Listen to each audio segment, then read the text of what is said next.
またマイクが入ってなかった。こんばんは。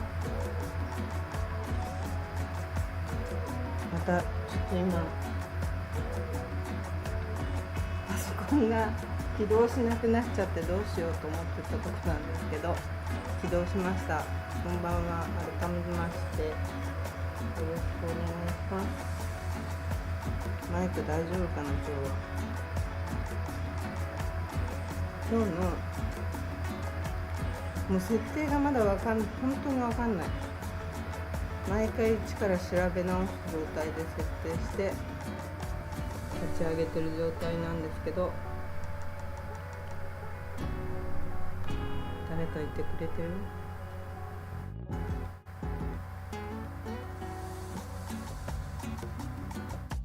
毎回この状態で始めてるんで、ちょっと今日も遅れてしまいました。で、パソコンが立ち上がらなくて今やっと立ち上がりました。なんか再起動しろって今出てるんだけど、ちょっと怖い。とりあえずこのまま進めていきたいと思います。今日も映像はね、海また同じような映像になっちゃうけど、今日はね、新聞の話題からちょっとね取り上げていきたいなと思ったんだけど、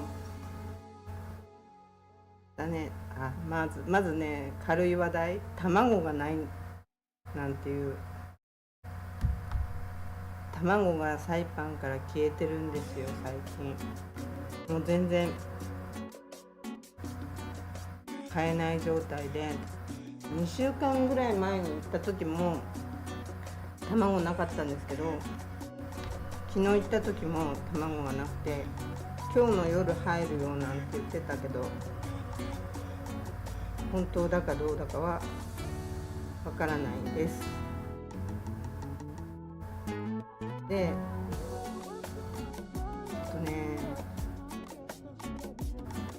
またね、なんか刑務所なんかでね、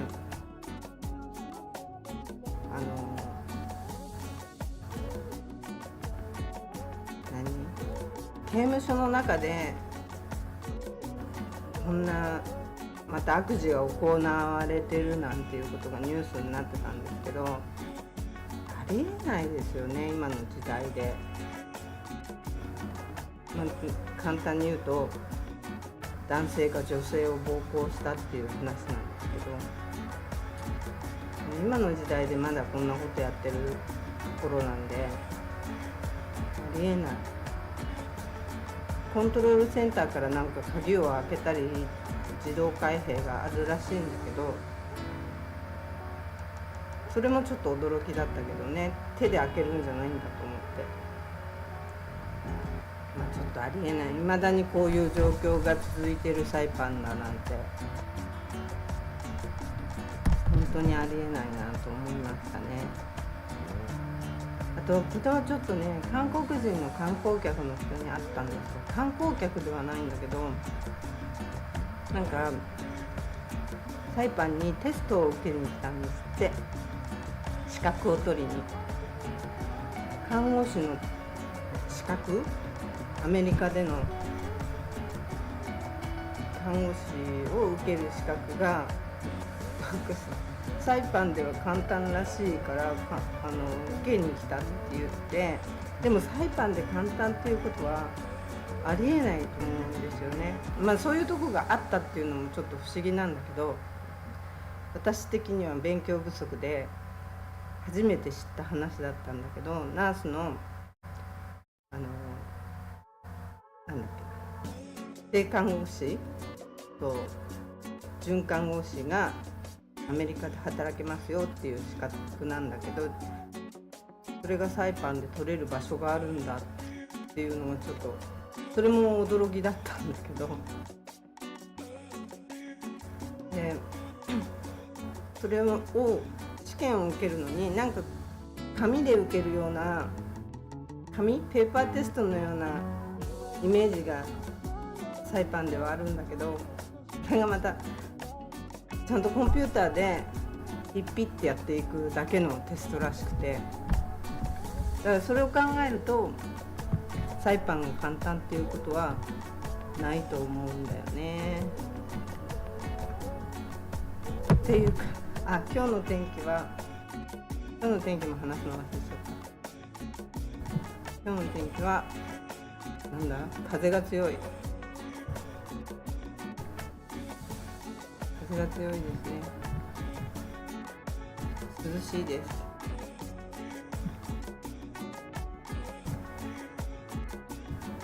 話がどんどん飛んじゃうな。話が飛んじゃうっていうか消えちゃう。何を話していこうと思ってたんだっ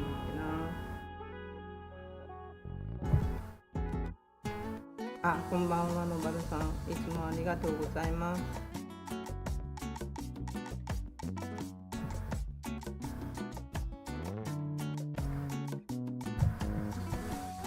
何話していこうとしてたんだっけな。はい、ありがとうございます。はい。そうだから准看護師、正看護師のアメリカのライセンスが取れるっていうのはちょっと不思議っていうか、私の中ではなんかそういうのはサイパンにはないと思ってたんだけど、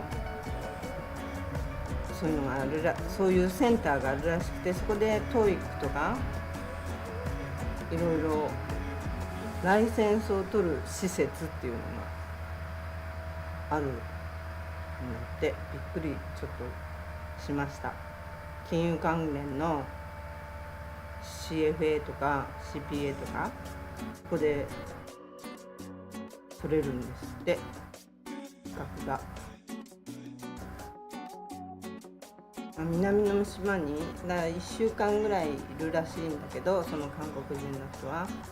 1週間ぐらいいて、そこで試験を受けに来て、今日からはバケーションって言ってましたけどね。韓国では看護師さんをやってるって言ってました。でね、その看護師さんが、あともう一つちょっとびっくりしたのが、レンタカーを借りてたんですよ。でムスタングを借りてて、それがね、前 YouTube でちょっと回った時に、レンタカー屋さんとか回った時に、ムスタングって確か120ドルとか110ドルとかそのぐらい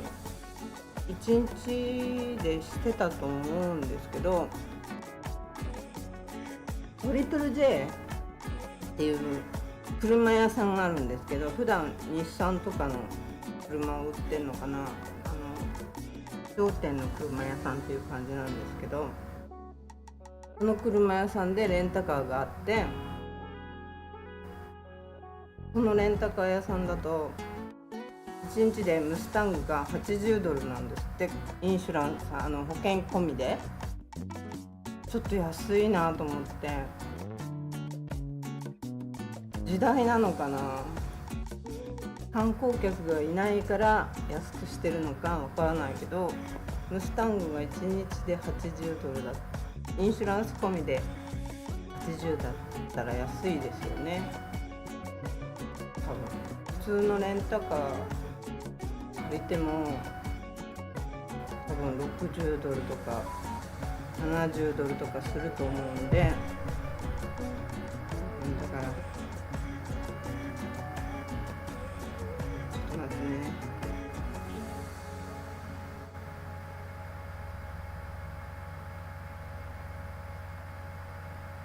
LINE とかメールとか来るんだけど、コメントしてよ。コメントでしてくれると嬉しいんだけど、LINE も嬉しいけど、コメントの方がもっと嬉しいです。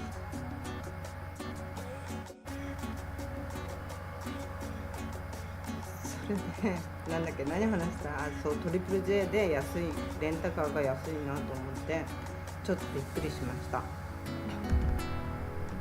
今そのくらいの価格になってるのかもしれないけど、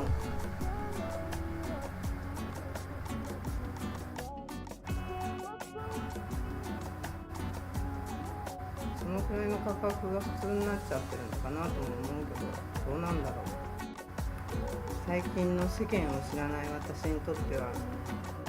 ょっとびっくりなあれでしたね。で新聞から卵も言ったけど、今日マリアナスバラエティなんかではその刑務所のことと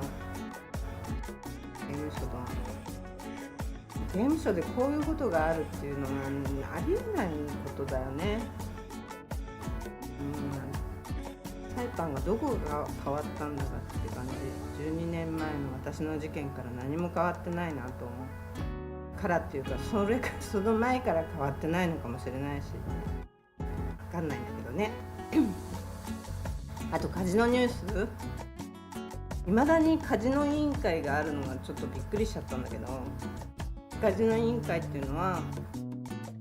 カジノをサイパンで運営していくにあたってヘルプしていったり調査してたり監査してたりする機関なんだけど、それがないのに、カジノがないのに、カジノ会社だって逃げちゃってる状態っていうか、逃げてるっていうか、もうやらせてくれないならもういいよ状態でしょ。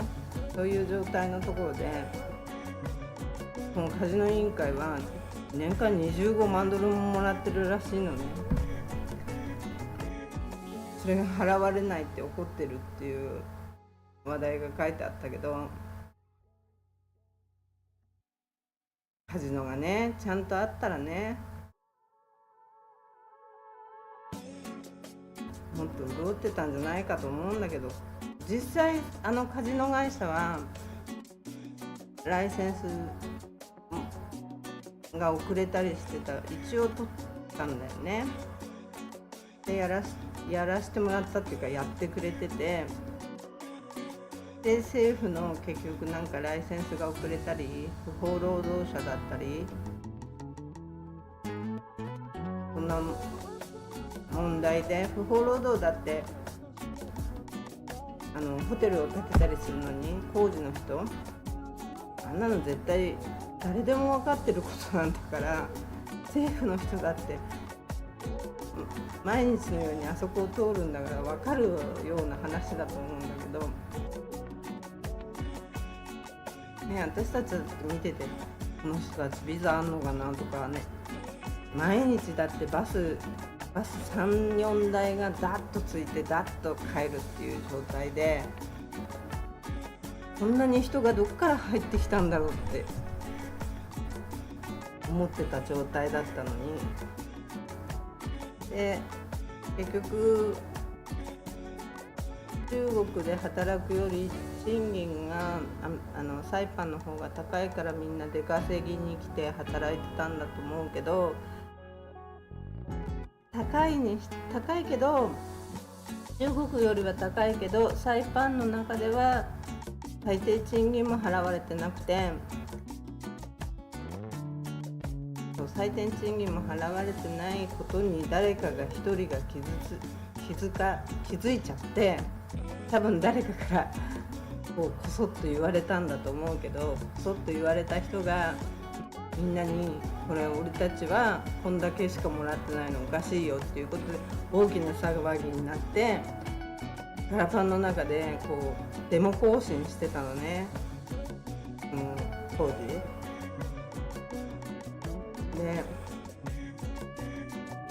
最低賃金払えって、結局払われない状態であの人たちも帰ることになっちゃったんだよね。カジノがクローズしちゃったから。だったらおとなしく働いてた方が良かったんじゃないかとも思うんだけど、そしたら両方がもしかしたらウィンウィンになってたかもしれないよね。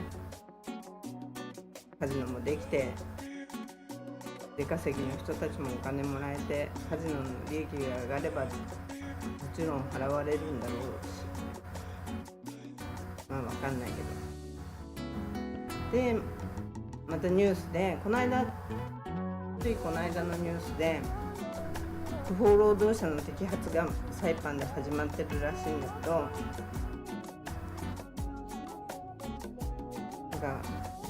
イミグレーションと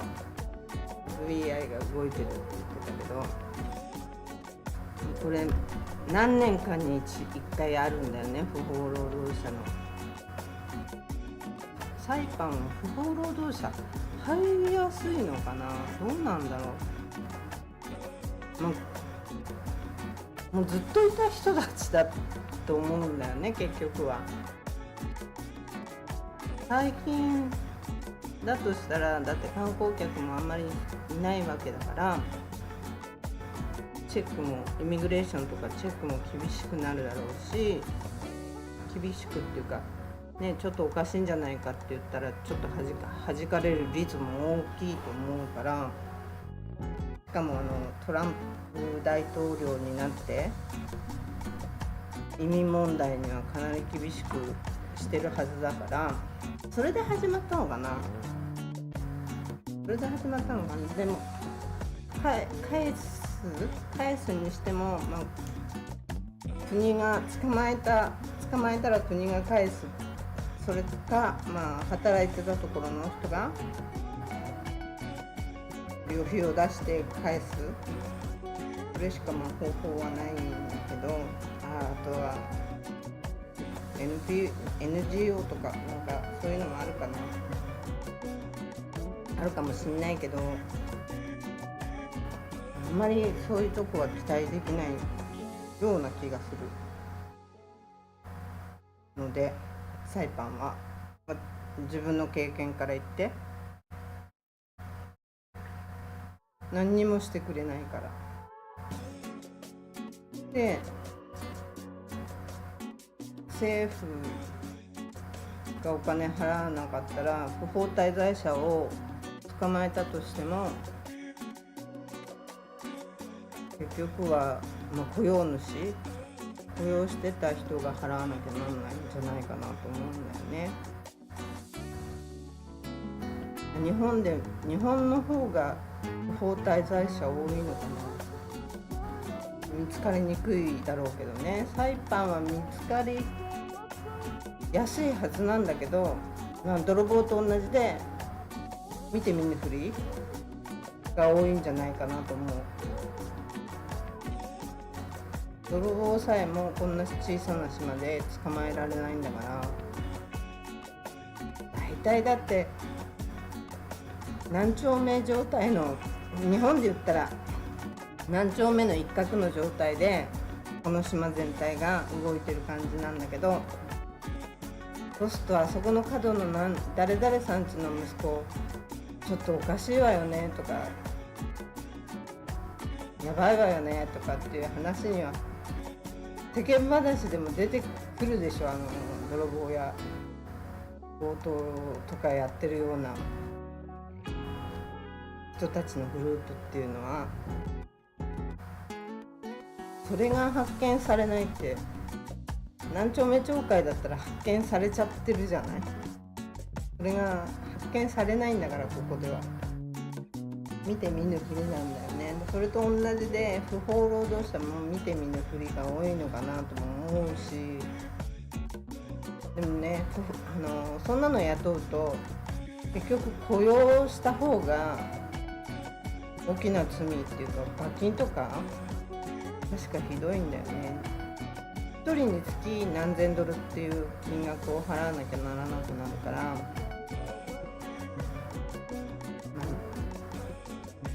かなりリスクのあるハイリスクローリターンじゃないかなと思うんだよね。雇うのにもね、お金かかるけど、ビザとか取らなきゃならないから、ローカルの人を雇うっていうあれもあるけど、どうなんだろう。今でも2世3世がフィリピン人とフィリピン人の間でも何でも何人とでの間でも2世や3世が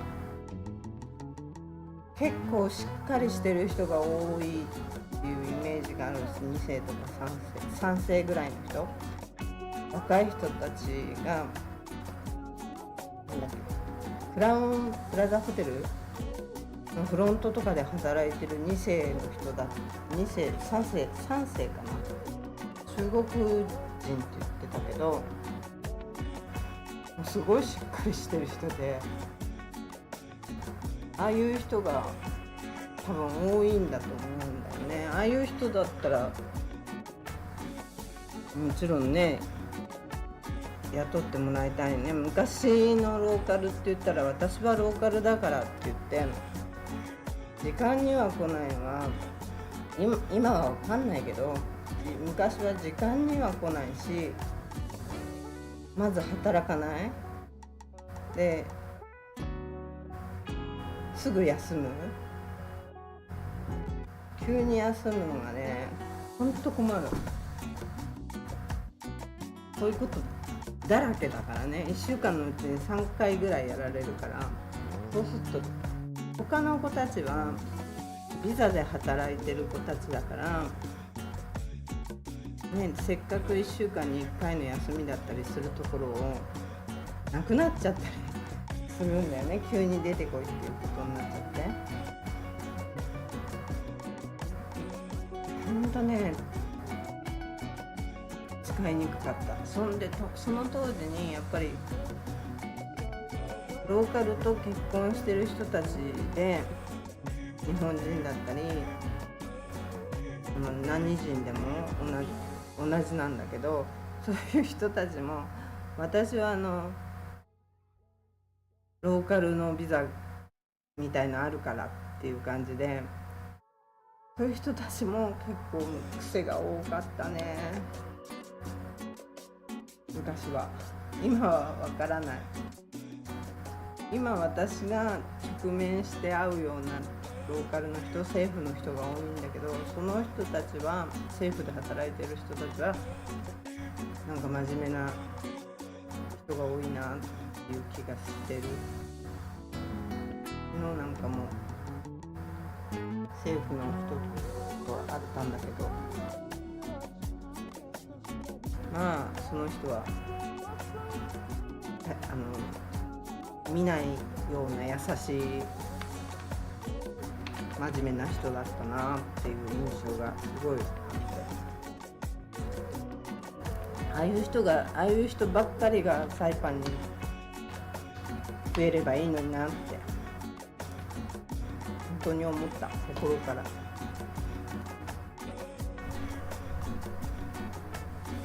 それとかね、ちょっと待ってね、とにかくカジノだよね、問題はね。カジノが出来上がる可能性は低いのかな。そういうのが再開する可能性は多分ないに等しいと思うんだけど、あとなんとかパーク AI のなんだっけな、 AI 関連のなんとかパークを、なんだっけな、読んだんだけど忘れちゃった。なんとかパークができるって言って、これじゃ全然わかんないよね。分かってるのが私だけ。ちょっと待って、何か AI 関連のことに力を入れて、シリコンバレーパーク、テクノロジーとイノベーションに特化したビジネスを始めようっていう、研究拠点を作るね、計画を誰かじゃなくて大学のなんかね、サイパンに2つ大学があることを知らなかったんだよね。ユークオン大学っていうのがあるらしいの、もう一つ。ノーザンマリアナカレッジっていうのは NMC、 そこは結構もう昔からあって有名なんだけど、私立のユークオン大学ってっていうのがあるんだって。それも今日初めてその新聞読んで知ったんだけど、ビジネスやテクノロジーの分野の大学らしいのね、私立で。そんなもんができたんだと思って、ちょっとそこがびっくりしたんだけど、でその人と、政治家がそういう分野のパークを作ろうって言って、投資家を求めてるんだろうね。でも実際はこんなに今 AI ね、AI パークをサイパンにって言って誰がお金出すかね。私絶対怖くて出せないよね。カジノだってね、この状態で結局は、今の知事じゃないけど昔の知事が賄賂を受け取ったんじゃないかっていうことで揉めてるわけだから、賄賂ポケットマネーを取ってぐちゃぐちゃにしちゃったんじゃないかっていうことがあるわけだから、まずね、苦しいよね。こんなんでお金集めようとするの。中国だってもう AI って言ったら今のトップだしね。トップっていうかあれがチャット GPT のあれに続くダークシークじゃなくてそんなような名前の AI でね、もうアメリカの株価を揺るがすほどの勢いに2が出るって言ってましたからね。わざわざサイパンまで行ってやるかって言ったら勉強しに来る人はいるかも学生はいるかもしれないけど、報酬して投資をしましょうっていう人がこんなカジノとかボロボロな状態でどっちが騙したんだか騙されたんだか分かんないけど、その状態のところに誰が出しますかって、しかもこんな治安が悪いところに刑務所問題だって。刑務所の中で暴行が行われるってどういうことよっていう、私もポリスに散々やられたんで、なかなかじゃないけどああいうのは立ち直れないね。ここポリスのねメインオフィス何度行ったかわからないね。話聞いてよと聞いてはくれるんだけど、その後の行動をしてくれないのね、何もね。困っちゃうよね。いいポリスもいるんだけどね、この間の先週泥棒が入ってきた時に来てくれた一人の人の方はすごいいいポリスだった。話を聞こうとしてくれるし、こっちが被害者なんだからさ、被害者に怒鳴る警官ってどういうことよって。でドアを壊そうとしてる。ドアを壊されたら泥棒の一味なのあんたはと思うよね。これね、警察じゃないの、どこだ。はい。Please hiding down. I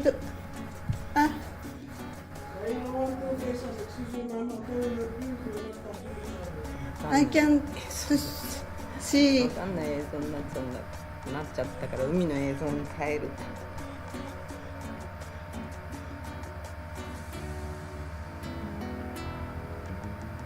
とにかくカジノはないし、で中国の人たちがその時に不法滞在とかした人も残ってるのかもしれないけどね、でも残ってないかな。10年とか経つもんね。あれから10年とか、あれ都市伝説かもしれないけど、10年だからなんか不法滞在しちゃうと都市伝説かな。10年不法滞在するとビザが出るとかいうの都市伝説かな。なんか何かしらのビザが出るっていうような話を聞いたけど、昔。でもそんなことそうか、パスポート入国の時の証明があれば10年経ったよっていう証明はつくのか。証明がなければ無理だもんね、どちらにしても。証明はでも入国が不法入国だったら証明がつかないから、10年いても20年いてもやっぱり都市伝説かな。都市伝説かな、もしれない。そう、この間話したうちも被害というか、うちも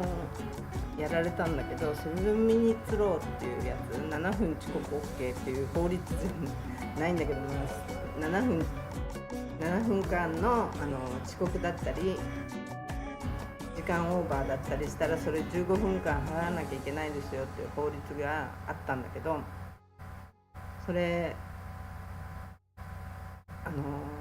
私は議会かなんかで7分遅刻した人がいて、それはいいじゃん、7分遅刻まで OK にしようよっていうような法律でできちゃったのかなって、サイパンの特別な法律なのかなと思ってたんだけど、あれ違うんだって、フェデラルの法律だったんだって。本当に知らなくて、今回ちょっと法律のことを調べてたら、他の法律のことを調べてたんだけど、それを調べてたらそれが出てきて、あれはアメリカの法律だったんだと思って。で、7ミニッツローって言うんだけど、7分遅刻 OK なわけじゃなくて、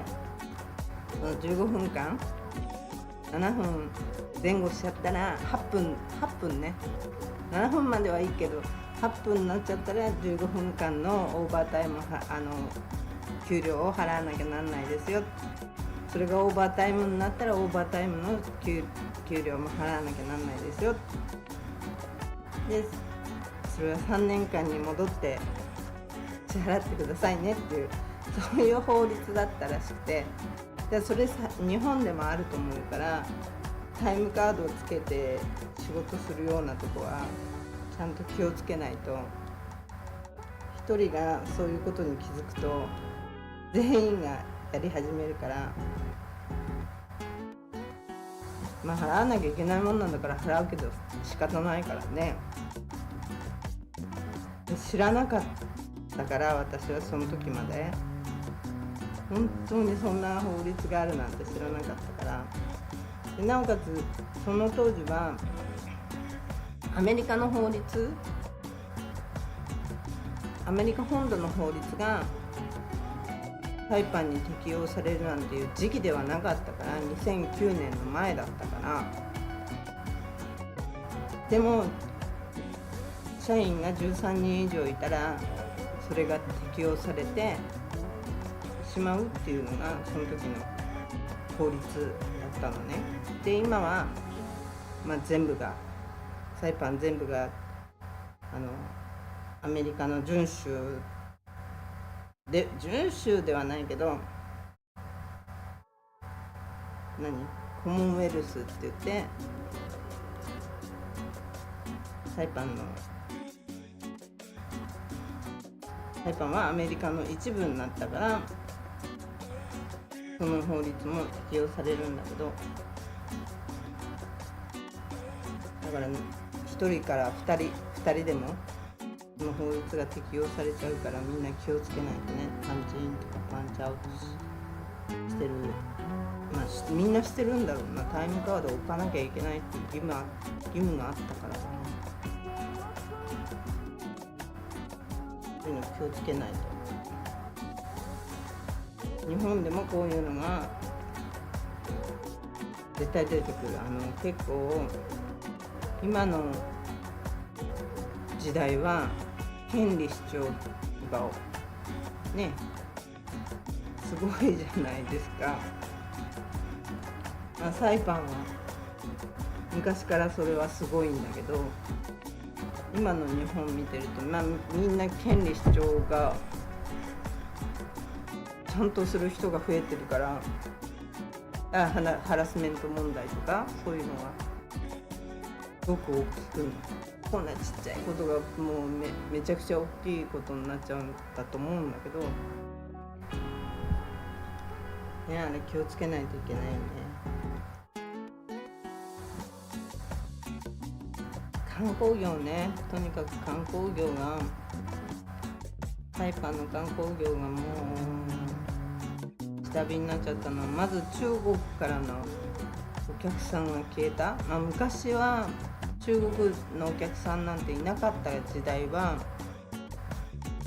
それは日本人が一番多くて、で日本人がいなくなったっていうか、下火になった時に韓国からの人がドラーッと、本当に韓国からの人が多くて、で韓国人の人と重なるぐらいで中国人の人が入りだしたっていう感じだったんだけど、中国からの観光客が結局減少しちゃったっていうか、全然いなくなっちゃったのは、やっぱり一番の問題はビザの制限だと思うんだけど、ビザの制限が誰がしたのかっていうのを今日ちょっと調べてたんだけど、アメリカからなのかなと私は思ってたの。アメリカ本土からかなと思ってたら、なんかサイパン政府にも独自にやっぱビザの発行ルールを決めたりすることがやっぱコモンウェルスとして大きいらしくて、誰が決めたのって言ったら、今の知事なのって、この前の知事なの、いつからいなくなったんだっけな。だからビザの制限だけじゃないんだろうと思うけど、今日の下が新聞にね、今の知事が、私のせいじゃないよって、中国がサイパンはいいとこじゃないから行かないでねみたいな制限をしちゃったって、ブラックリストに載せたからなんかね取れないようになったって書いてあったんだけど、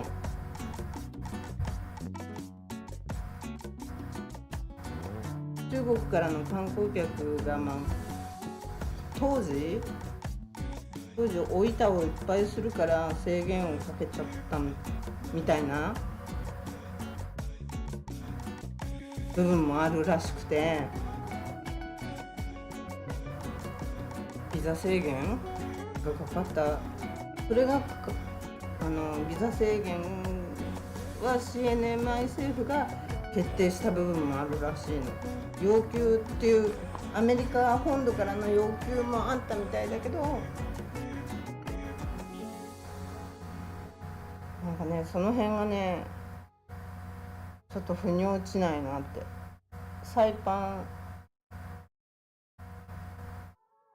ンが中国の人たちが団体旅行で、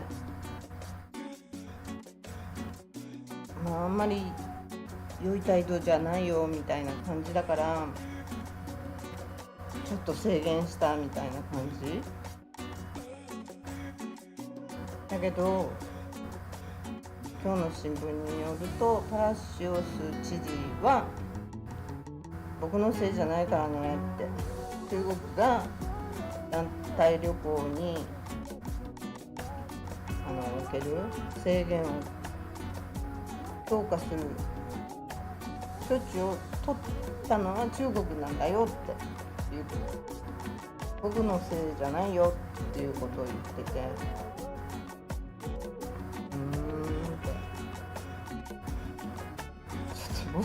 もし政府が制限をかけてたとしたら大変な問題だよね。こんな何も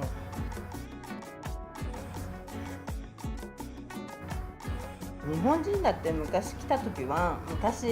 初めに来た時はそれこそヤクザ屋さんが多くてお板だらけ、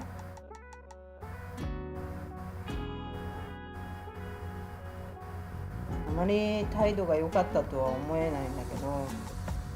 中国の人はゴミをどこでも捨てちゃうからダメだとかって言うけど、日本人も昔はそういう面があったから、ちょっと過剰な反応を両方でしちゃったのかなって、中国も。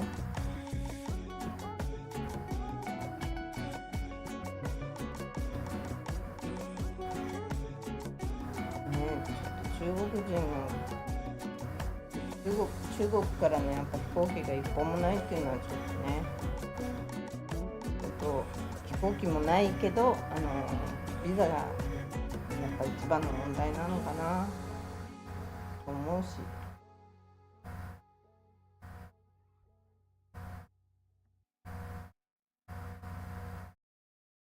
で軍事化は進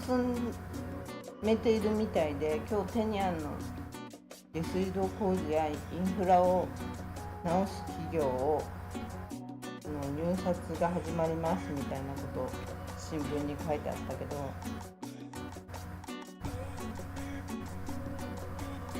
これは地元の海外から、昔はなんか日本から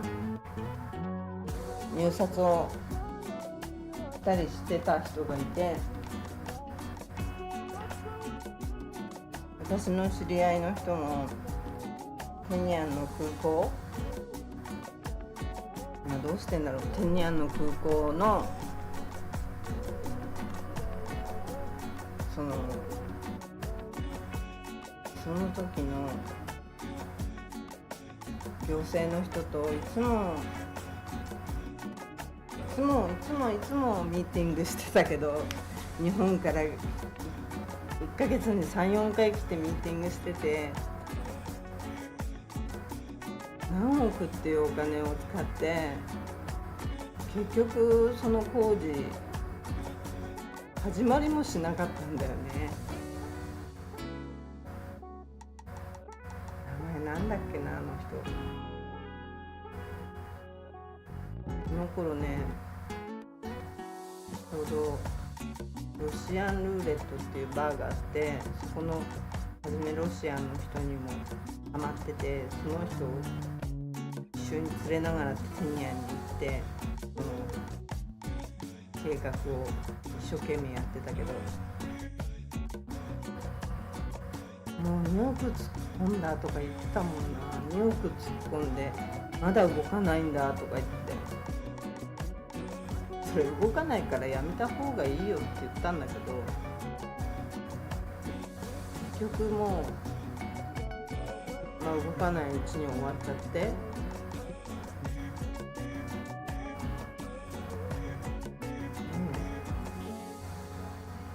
あんな行政の人にバンバンお金使うぐらいだったら、ロシア人の子と中国人の子にもっとお金使ってあげてたら、もっと幸せになれてたかもしれないのに。あの人名前なんだっけな、忘れちゃったな。顔は覚えてるけど、日本人の人でどっかの大きな社長さんで、もう絶対と言っていいほどそんなの事にならないからやめた方がいいよって言ってたんだけど、みんな結局お金バンバン出してたんでね。離婚ではどうなったどうなったって聞きに行くけど、まだダメだよ、難しいよ、あと何千ドルここが必要みたいだよとか言われながらちょろちょろ出してて何にも形にならなかったからね。まだねその頃テニアンにカジノがある頃であの人もどうしてるんだろう。もう今生きてらっしゃったらもう15年ぐらい経つから85とかになるのかな、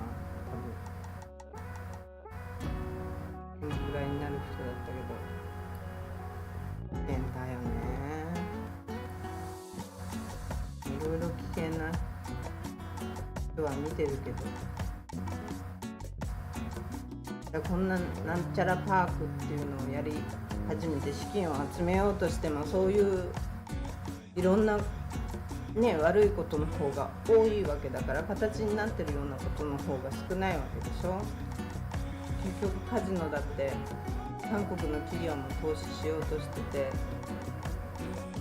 手出さなかったのかな、最後は。ホテルは買ったけどカジノの方は手出さなかったのかな、分かんないけど、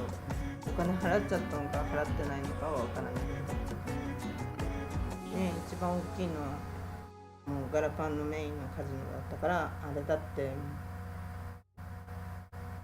台風の時だって、台風で街が壊滅した時だって、あそこのカジノの会社は1人に島の人間1人に対して400ドルぐらいとかね寄付くれたんだよね。それはやっぱりカジノを続けていくために、カジノあの時あったよな、カジノあったと思うんだよな。あったそのカジノを続けていくためにやっぱりそういう1人に対して400いくら出したんだと思うんだけど、そんな企業ないからね。赤十字だってそんなに出してくれないのに、そうやってもう台風で街が壊滅した時に1人に対して400何十ドル、世帯に対してじゃないから、これだけのことしてて、それでも島民は、島の元々の人たちはカジノがあると、それはもらったけど、お金はもらうけど、それはもらったけど、カジノがあると、ギャンブル依存症になっちゃったりするからとか言って反対してる人も、反対するならねお金ももらわなきゃいいのにって思うんだけど、お金はね全部もらわれたらしいよ。その時にね出たね、お金をもらうのに反対はされるんだってカジノ側の人が言ってた。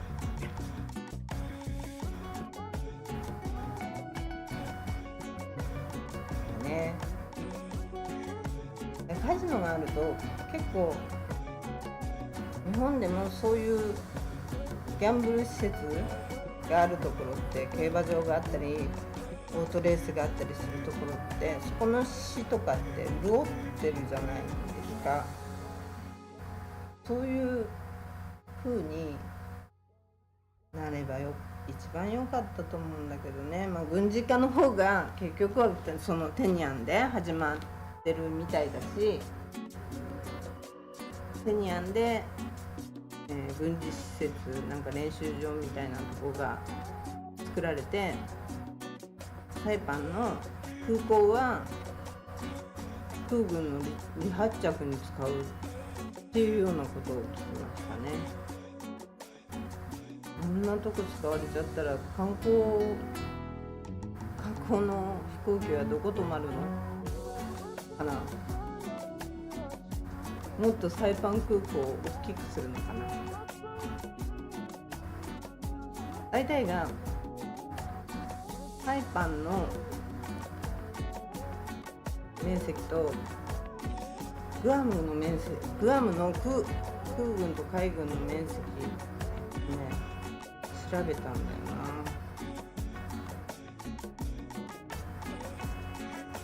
なんかね、ほぼほぼ変わらないぐらいの大きさで、サイパン、グアムの軍事施設とサイパン島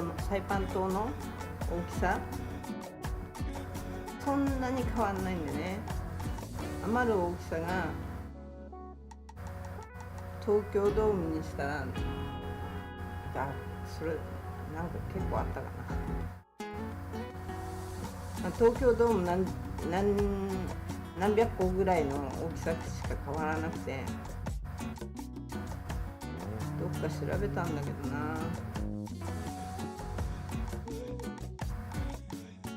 忘れちゃったな。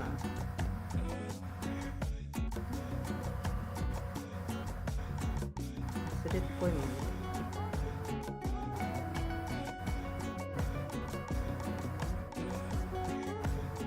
どこだっけな。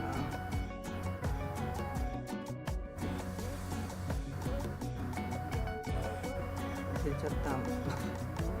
後でどっか出てきたらもう一回見よう。とにかくテーマパークじゃないわ、なんだっけ、 AI のデジタル関連の研究施設みたいなのに投資とかは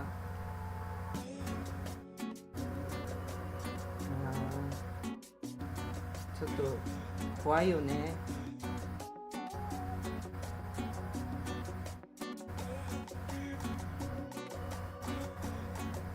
結局カジノでも賃金問題、未払い問題、あの辺が火ついてみんな亡くなっちゃったわけだから、で今も裁判やってるわけだから、ずっとでカジノ委員会っていうのは残ってて、まだお金をもらおうとしてるっていうのも、誰かちょっと野原さんなんか返事してよ。LINE で返事してくれてる人はちょっと両方ね見るの結構しんどいんで、コメントに書いてください。お願いします。よかったらコメントくれると嬉しいんだけど。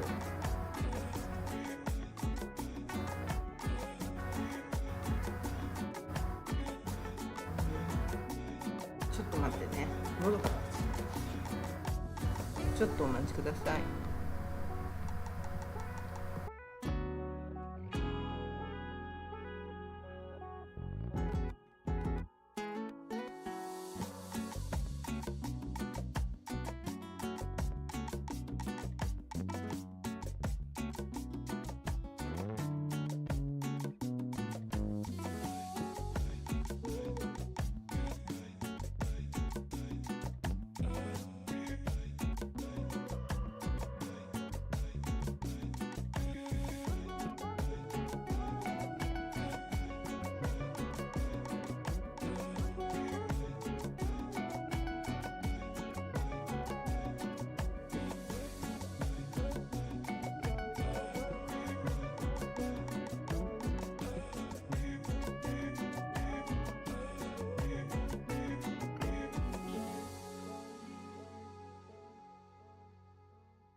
あ、すみません。ちょっ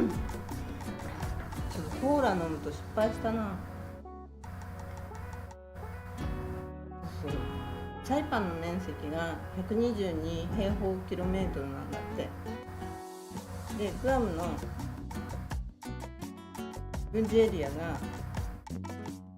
グアムの面積が549平方キロメートルで、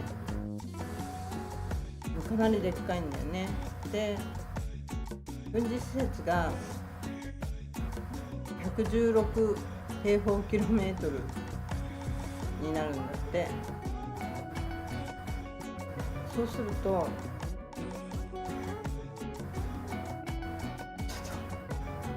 本当にほぼサイパンにほぼサイパンに軍事施設が来ちゃったら、サイパンは6平方キロメートルしか余らなくなっちゃうから、観光エリアと軍事エリアとグアムは分かれてるけど、グアムやハワイはサイパンはどうやって分けるのかなって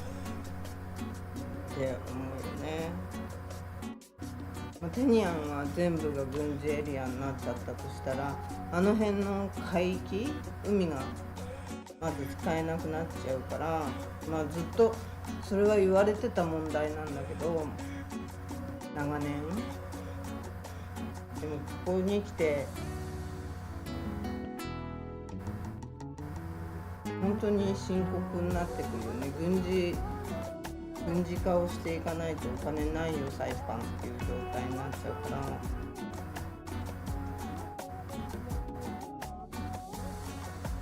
ら、アメリカに援助を、してくださいっていうことを求めてるけど、なんかこの援助っていうのがプエルトリコとかそういうとこと分け合いなんだって。こう自治区ねのかな、自治区みたいなところって世界にはあるでしょ。そういうとこと同じ立場でいるから取り合いだから、サイパンには今少なくなっちゃってるらしいのね。少なくなってるっていうか、取り合いだからもうちょっとちょうだいよっていう話をしてるんだと思うんだけど、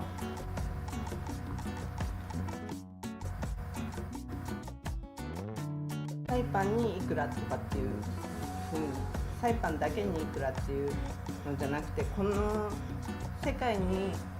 アメリカが世界でサイパンみたいなコモンウェルスっていうところには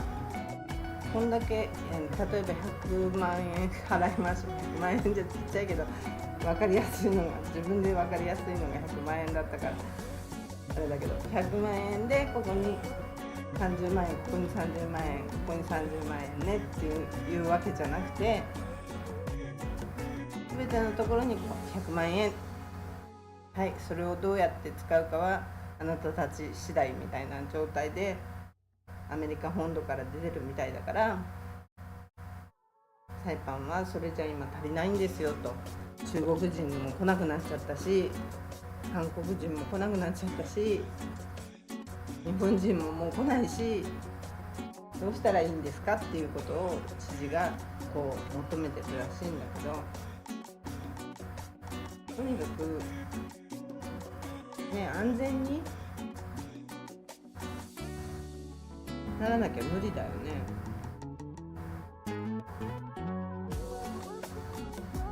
軍事化っていうところになるのかなとも思うけど、どうやってこう観光エリアと軍事エリアを分けるのかな。ドアベースはそこにあるし、空港は南にあるし、になっちゃうのかな。デューティーフリーもなくなっちゃったし、クローズだし、カジノは絶対もう破産申請はしてるわけだから、もう IPI だっけ、カジノの会社の名前、そこはやらないと思うから、カジノのライセンスを持ってるのは、サイパンのカジノのライセンスを持ってるのはそこの会社だけだから、今難しいよね。難しいだろうな。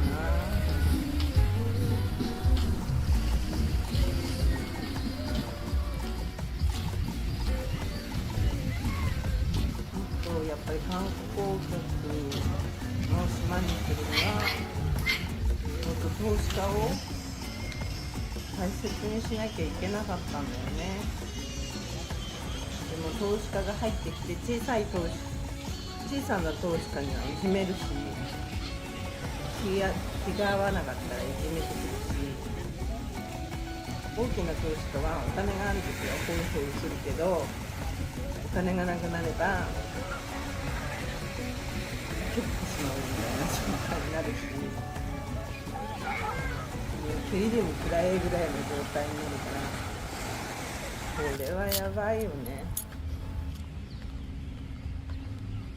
寄ってたかってまとわりつくくせに、ほんとこれアリのこうつら状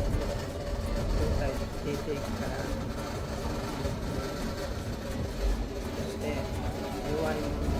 に対して助けないことになっちゃうからね。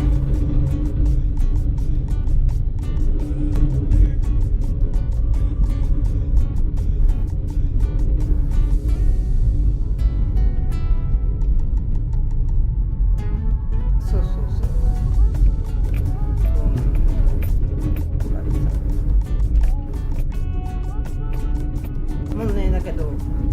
こういうことがずっと続いてきてるから、タイパンの人たちもまたそういう人が来るだろうぐらいにしか思ってないのかもしれないし、今回、世界的にダメージのあったコロナ、コロナでコロナ禍があったから、サイパンもカジノがダメになっちゃってっていう、そこも引き金にもなってるんだけど、その中で随分帰った人とかも多いとは思うんだけどね。でも香港とかあの辺も、香港、マカオも観光業で成り立ってるようなとこだったから、カジノで、あそこはやっぱりオンラインにバーンと切り替えて、ネットカジノっていうのを今犯罪者がいっぱい出るような状況になっちゃってるけど、ネットのオンラインカジノっていうのにバンと切り替えてやったから、あれがうまくいったからコロナ禍も耐えたんだと思うけど、香港なんかはね、観光客、中国の観光客って言ったら、もう日本人や韓国人の比じゃないから、ものすごい人数がいるわけだから、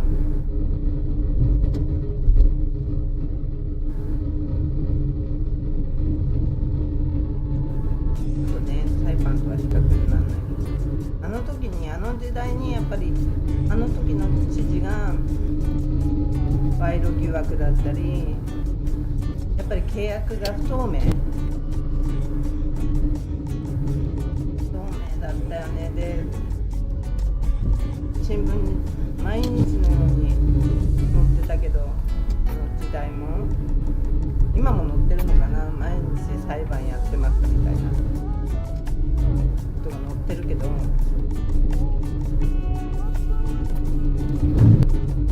政府の当時は政府の承認を得る前に、ライセンスが発行になる前に結局デューティーフリーかなんかでやり始めてっていう、その辺のことがもしかしたらポケットにお金が入っちゃったんじゃないのっていう疑惑があって、あの辺からもうちょっとずれ始めてたんだろうね。とにかく契約が不透明だだったんだろうね、あの時ね。お金くれたらやるよみたいな、お金くれたらやらせてあげるよみたいな状態で、この辺の駆け引きがあって、ね、つぎ込んでる投資家の方としたら、あといくらあといくらって言われれば出さないと、もう引くに引けなくなっちゃってる金額になってたんだと思うしね。もちろん設備投資だってしちゃってるわけだから。その当時の知事はなんか自宅に中国人マッサージだかなんだかを呼んで、この辺もなんか問題になってたから、この辺のことも新聞に載ってたから、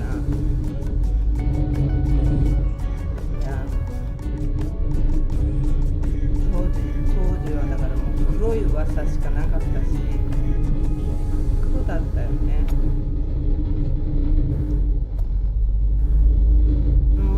当時はだから私も警察に海で暴行されて、それを訴えに行っても、その警察はもうそれは茶物の事件だから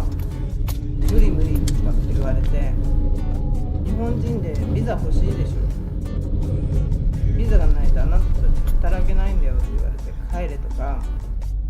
それでも食い下がってこう言ったけど、未だに何の解決にも、事件にさえさせてもらえないわけだから、その警察官は、この2人の警察官が後から脅しに来るわけよ。脅しっていうか、本当に殺されると思ったからね。待ち伏せされて、今もうないけどコーヒーケアっていうコーヒーショップのところにちょっと道路があるんだけど、そこのところにポリスカーが止まってて、パッと出てくるんだよね、帰ると。で、車止められて、いきなり降りろって言われて、拳銃頭に突きつけられて、本当にもうこれね、何回も言う努力をしないと、自分が下手っちゃうから、もうバンバン言うようにしてるんだけど、もう拳銃突きつけられて何回もそれをやられたから、もう拳銃見るのも嫌だし、見ると震えちゃうし、もちろん警察自体も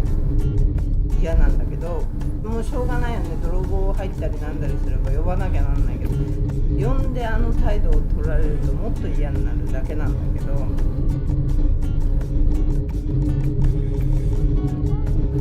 んでひどい態度をされるとね、こっちが被害者なのに、なんで泥棒には強くいけなくて、泥棒や強盗には強く出れなくて、私やなんかの被害者に対して強く出てくるのか、本当全く意味が分かんないんだけどね。警察の態度、政府だって、この当時も政府に言いに行ったけど、全く相手にしてくれなかったね。で、マリアナ・リーガルサービスっていう弁護士事務所、私なんかみたいにお金のない人に、を助けてくれるっていう、今回の多分刑務所の暴行された人もここを使ってるんじゃないかと思うけど、でもこれは今回の事件は容疑者も被害者も茶室なんだよね、名前を見ると多分。だから乗ってくれたんだと思うんだけど、マリアナ・リーガルサービス、その当時は茶室のこと、ラーニャとか言われて、茶室のこの人のことは無理無理とかで帰って何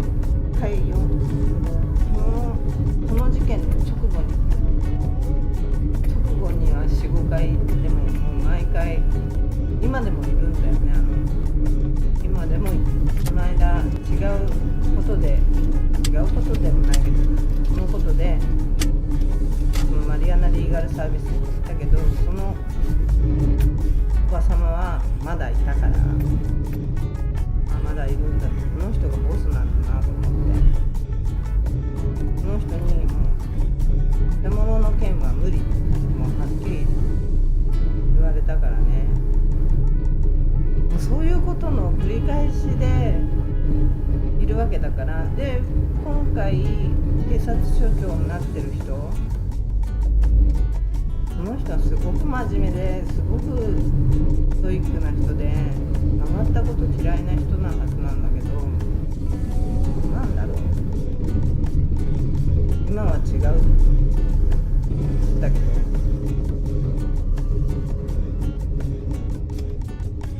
でも知事も前とは違う対応だったからちょっと期待をしたんだけど、どうだろう、この先もね、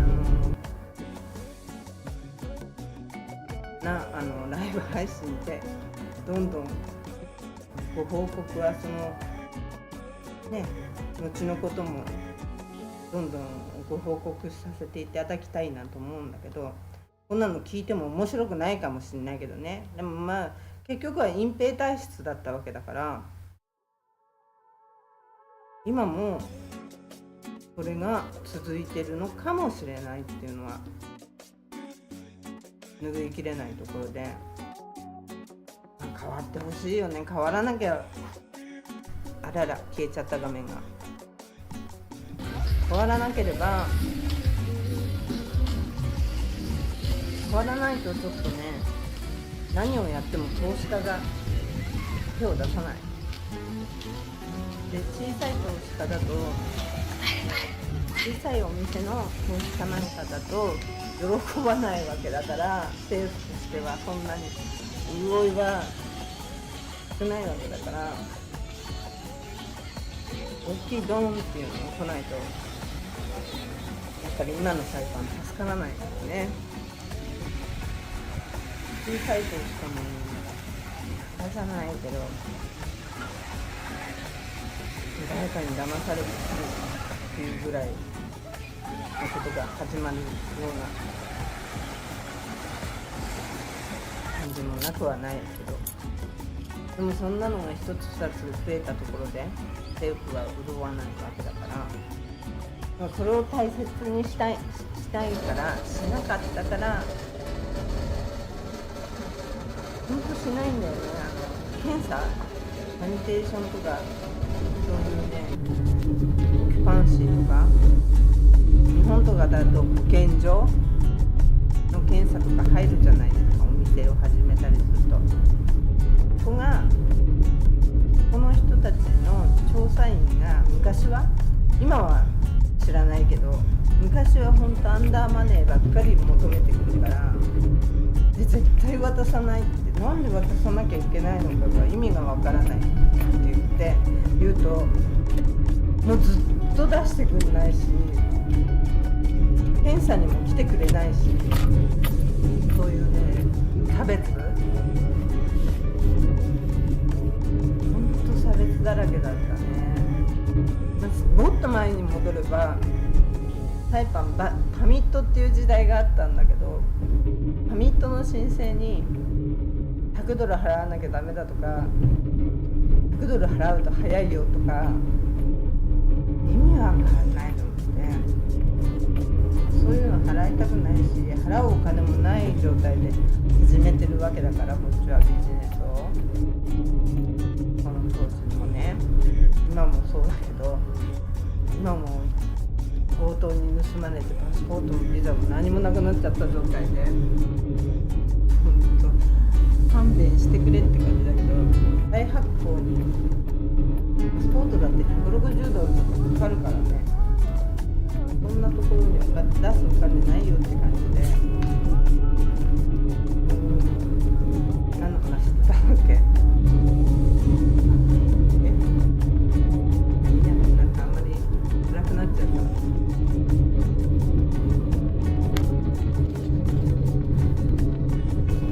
配信しながらコーラとか飲んでるのはあまり良くないのかもしれない。水持ってくればよかった。コーラ持ってきちゃった。コーラとかだとあまりよろしくない。なん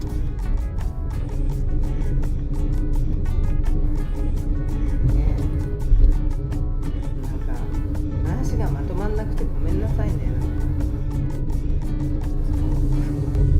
いつものことなんだけど、まだ今日5回目、ライブ配信5回目で、自分の声で自分の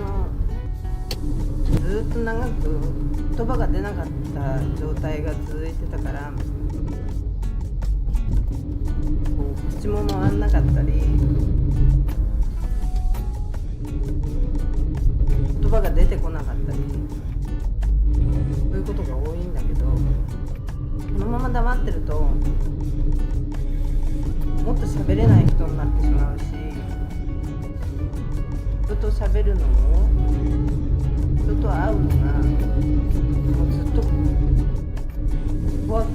くなって、結局お店とかやらなくなって、その後、運が悪いことにその後半年ぐらいで、半年ぐらいしたらコロナ禍がいきなり来たでしょ。だから余計喋る人なんかあんまりいなくなっちゃって、誰とも本当日本の友達とも喋れなくなっちゃって、意外とカッコつけしなところがあると思うんで、喋れない自分を見られるのもすごく嫌で、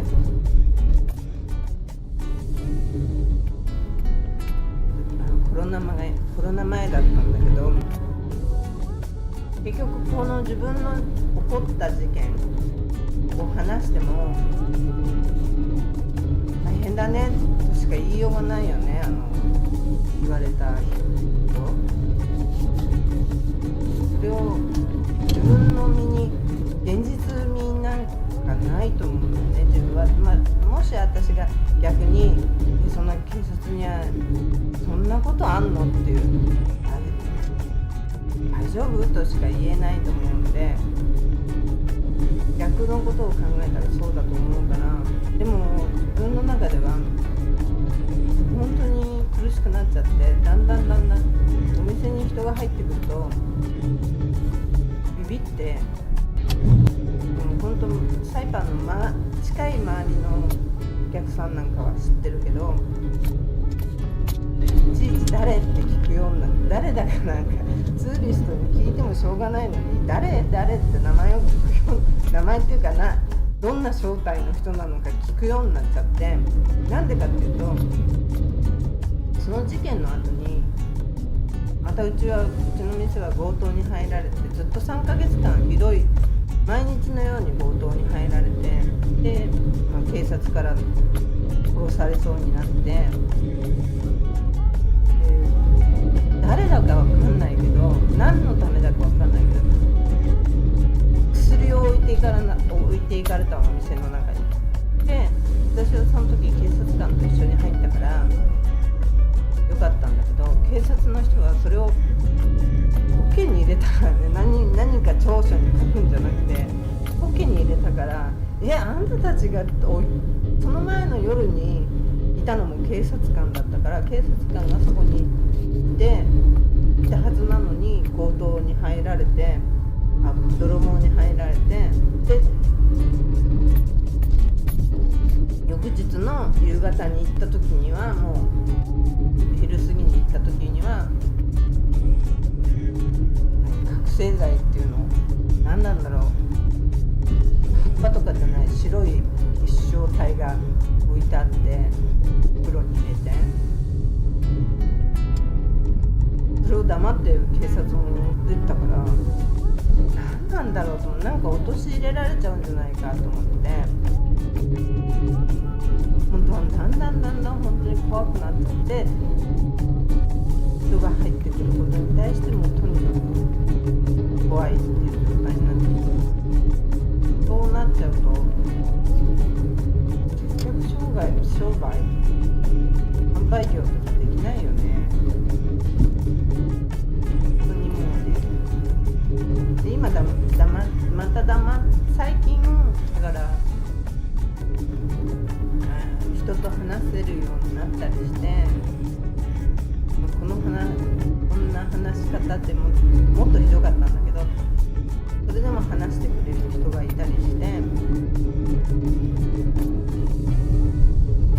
本当に大丈夫じゃない状態に陥ってたんで、今喋んないとまたそういう状態に陥ってしまうと思って、でまた昨日27日おととい Facebook のシルバーを売ったりしてるアカウントがあるんだけど、そのアカウントがいじめなのかなんだかわかんないけど乗っ取られちゃって、いきなりクローズされてログインもできなくなっちゃって、意味がわからない状態に陥ってるんだけど、これを考えてまたもう開けようとしてこう Facebook に連絡したりなんだりしててもまた病んでいくだけだなと思って、もこのアカウントは捨てようと思って、もう捨てて同じ名前でもう一回始めて、そういう振り返っていかなきゃいけないと思って、今日もだからそれでもうライブ配信しようと思って、でライブ配信を今してる状態なんですけど、結構出た結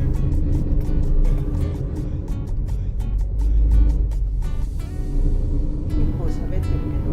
中身がないんだよ。中身がなんかいろいろね考えてはいたんだけど、考えてるけど新聞ネタとかをやっぱ読んじゃうと、良かったのはその韓国人のツーリストの人1人しか会ってないんだけど、その人だけそのナースの免許ライセンス海外で働くっていうのにサイパンでライセンスが取れるっていう、それめちゃくちゃいいことだと思うよね。日本の人もね、サイパンでナースのお仕事とか日本より給料全然いいと思うから、日本はなんか給料良くないとかっていう話からで、その韓国の人が言うにはサイパンでライセンスを取るのには簡単だよって言ってたし、なんかこうオンライン AI でやるからペーパーテストとかじゃないからって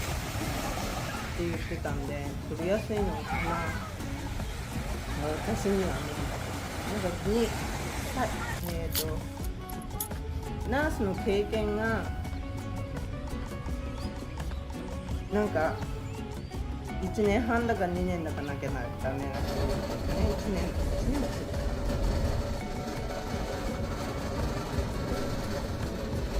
どこういうのでサイパンとか、グアムにもあるだろうけど、同じような施設でも多分値段はどうだろう、値段同じかな分かんないけど、値段はサイパンの方が安いような気がする。サイパンの方が物価はグアムよりは安いし、来てる身でそういうのを取ってみるのもいいかもしれないよね。いつでもアメリカで働くことができるから、正看護師でも准看護師でもそのライセンスがあるらしいから、給が良くなるっていうらしい。それはいいな。そんな施設が、みんな知ってんのかもしれない、みんな知ってたのかもしれないけど、サイパンにいる人たちは私は全然知らなかった。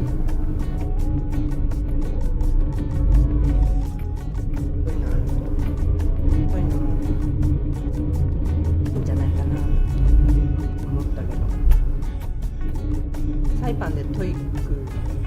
取るとかもありなんじゃない？アメリカのライセンスになったら、日本のと違うよみたいな、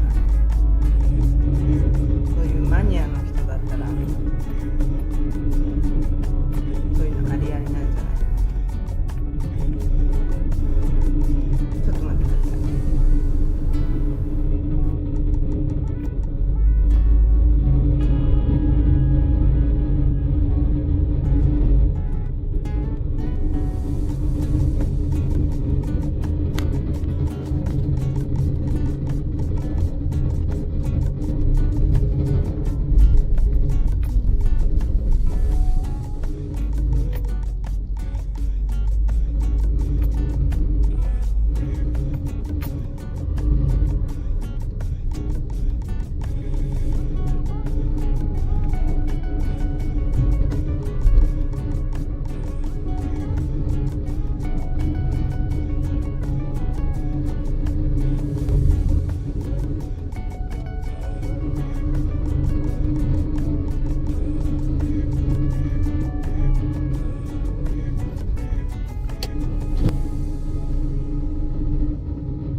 っていうのをだから作るっていう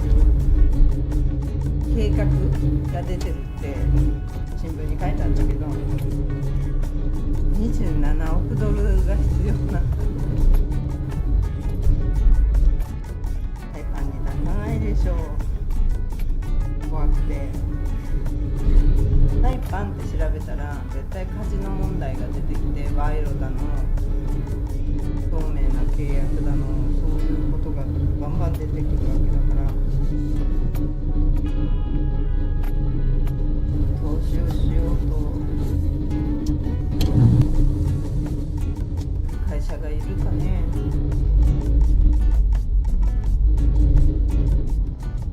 今の時代に無理だと思う。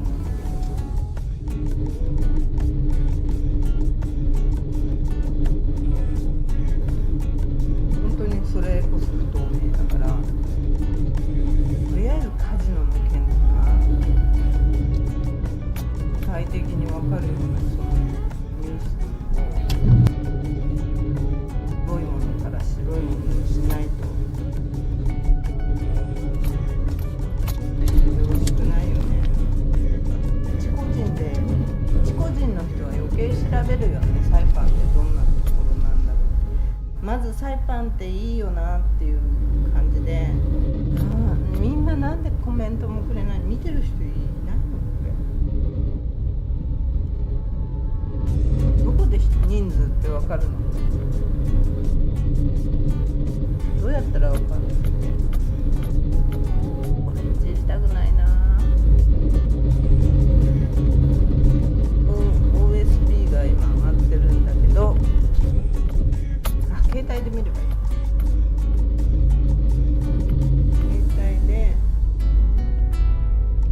携帯で見ればいい。待って、誰も見てくれてないの。もしかしていつも 2,3 人とかそういう時多いからな。おばるさんいなくなっちゃったの。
メ？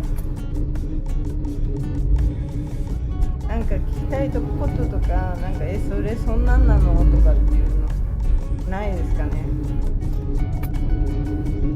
意見とか。マイクが小さくて何言ってんのかわかんないっていう LINE が来たけど、本当？見てくれてる？なんで？のばるさんだけなの？のばるさんもコメントくれなくなっちゃったし、もうあれ誰さんだっけ？この間も話してくれた人出てきてくれないとわかんないや。もしよかったらコメントくださいね。そうすると分かることは答えていきます。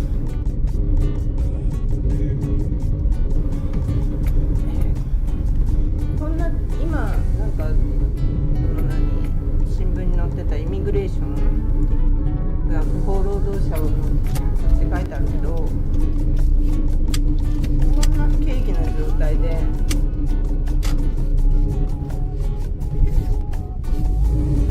不法労働者いるのかな、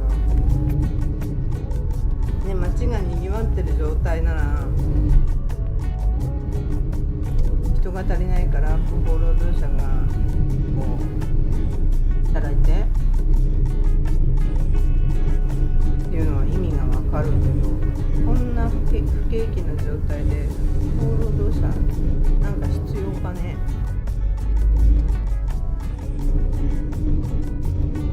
必要じゃないと思うな。普通にみんなこう余ってるから強盗や泥棒があんだけ増えるんだから、こんだけ増えるんだから、泥棒とか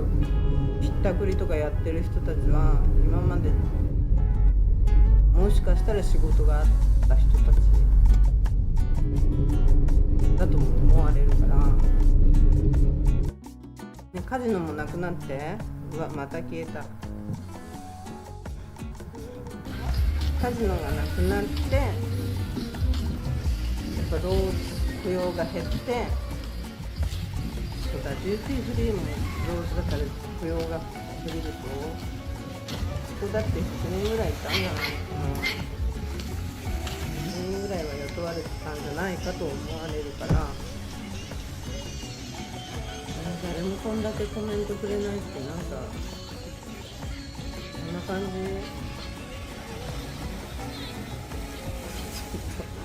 ほんと不思議なんだけど、今196人いるよ。さっきパッと見た時170人ぐらいだったのに、今196人いて、なんでコメントくれないの？今ね、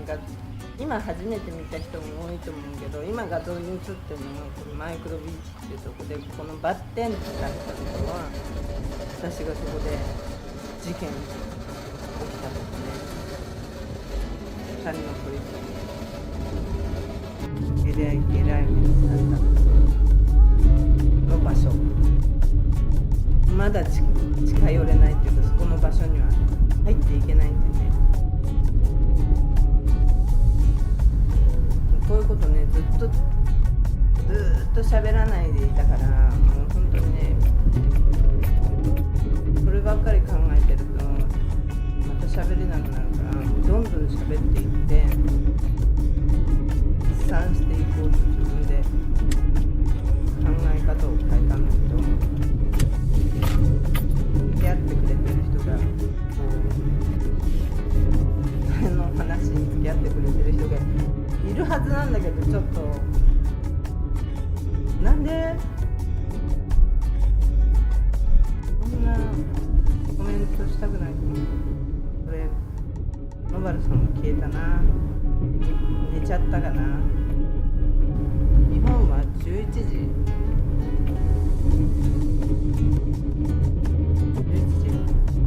うちが今12時だから11時ですね。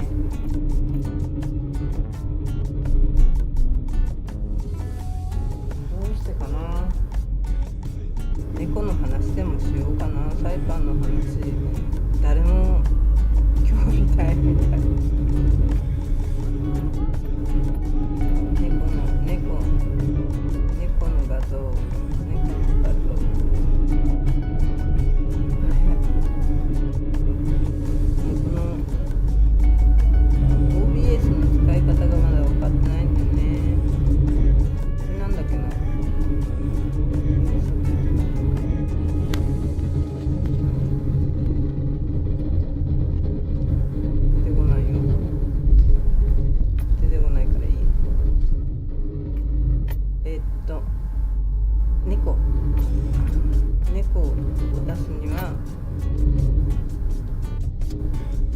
なんで2つ画像が重なっちゃったよ。どうしたらいいんだっけ。これか。猫にする。うちのニャニャがいなかったらね、私も喋ることをもう諦めてたかもしれないけど、この子がうちに来たから外にも出なきゃいけなくなったし、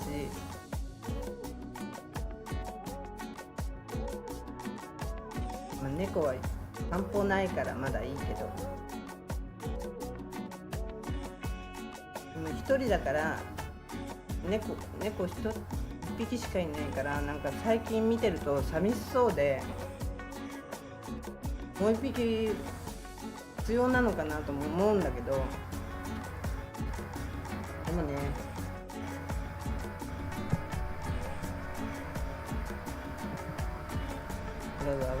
違う、画像がめちゃくちゃだな。ちょっとどうやったら出したい画像になるんだろう。出したい画像があるんだけど、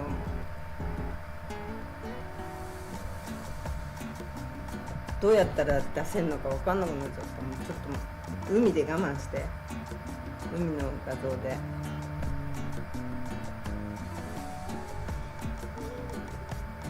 なんか質問とかないのかな。ダメ？話してても。これマニャガハ島ね。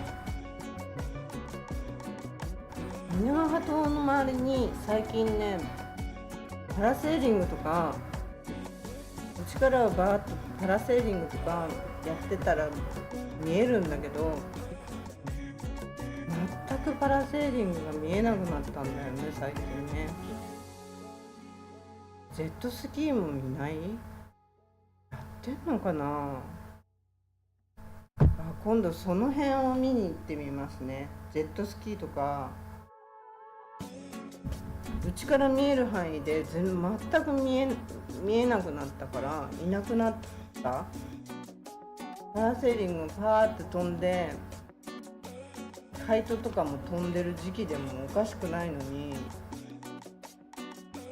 何にも飛んでないから、ちょっと海の状況を今度撮影してきますね。ジェットスキーとか止まってなきゃいないんだろうし、もうやってないところが多いのかもしれないし、マリンスポーツ。マニャガハ島に行き帰りの4時頃最近外見てないのかな。